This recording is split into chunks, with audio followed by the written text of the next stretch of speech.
Lord be with you. and with your spirit. A reading from the Holy Gospel according to Matthew. Glory to you, O Lord.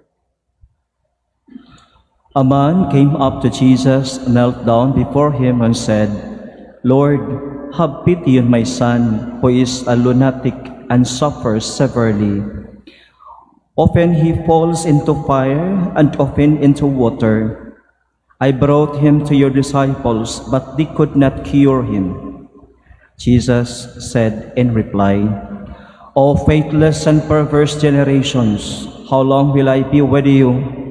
How long will I endure you? Bring the boy here to me. Jesus rebuked him, and the demon came out of him. And from that hour the boy was cured. Then the disciples approached Jesus in private and said, Why could we not drive it out? He said to them, Because of your little faith. Amen, I say to you, if you have faith the size of a mustard seed, you will say to this mountain, Move from here to there, and it will move. Nothing will be impossible for you. Sisters and brothers, the Gospel of the Lord. Praise to you, Lord Jesus Christ.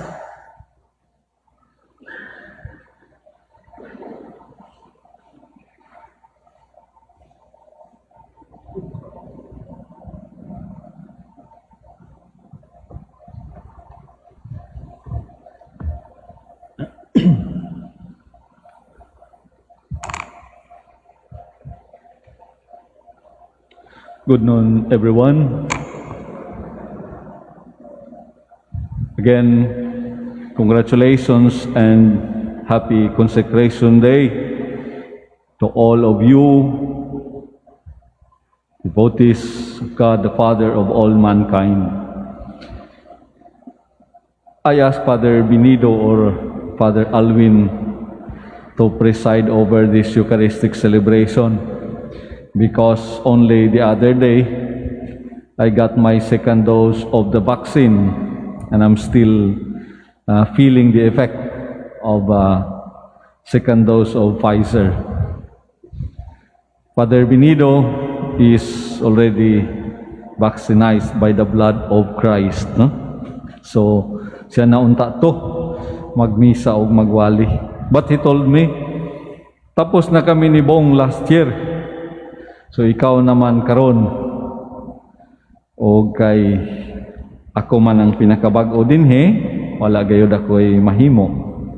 Sugot na lamang. So we gather to make this day an offering of thanksgiving for the love and goodness of God revealed to us in Jesus Christ and in many, many ways.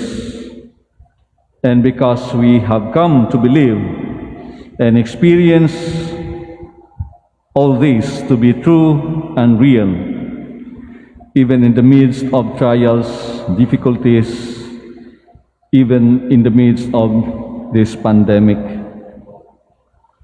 89 years ago, messages were revealed to a humble nun of Bergamo, Italy, calling souls to true devotion to the Father, such as Jesus taught and the Church has enshrined in its liturgy.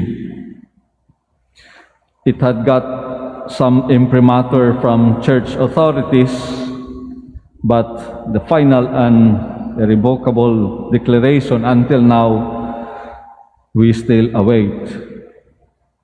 The faithful, though, are encouraged to root their faith in sound Catholic teachings, so we can move on, we can go on.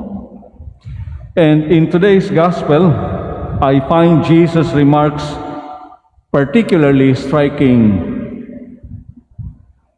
when his disciples told him, how come, Lord, we were not able to expel that demon from that boy? Jesus said, O faithless and perverse generation, How long will I be with you? How long will I endure you? With these words, the Lord Jesus awakens our thoughts and our hearts to something that cannot be avoided. Much as we want to be always physically close to one another, there is always a time for parting of ways, a time for absences, a time for separation and goodbyes. How long will I be with you? Faith should make us live beyond sight. Faith should bring us to a maturity of relationships. Faith should make us live as if Jesus is there physically right before us, whereas in fact, He is not. Faith should make us faithful, whatever, wherever, however.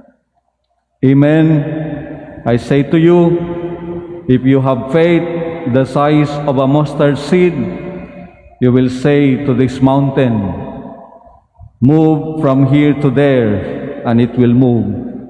Nothing will be impossible for you.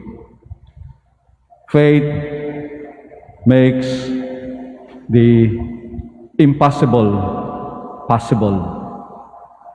Faith further should transform us from being frightened to courageous evangelizers and builders of God's kingdom.